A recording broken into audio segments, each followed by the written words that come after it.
Good morning guys. Message lang sa mga gusto mag-avail ng e-loading machine natin ngayon. Ito, napakaganda talaga.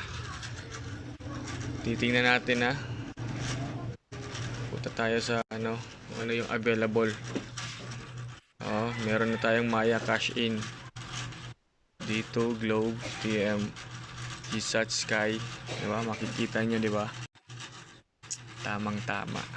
At saka pwede mo siyang lagyan ng papel na pera. At saka dito yung coins.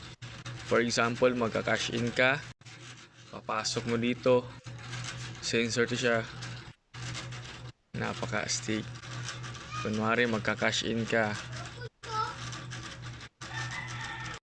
enter mo lang, pili ka lang dito ng gusto mong i-load, click mo siya 200 at saka may lalabas na, di ba 215 pesos yung yung charge by now.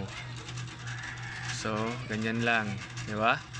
Maghuhulog ka dito at saka yung coins, kunwari 50, yung 200 na buo at saka yung coins na 15 pesos.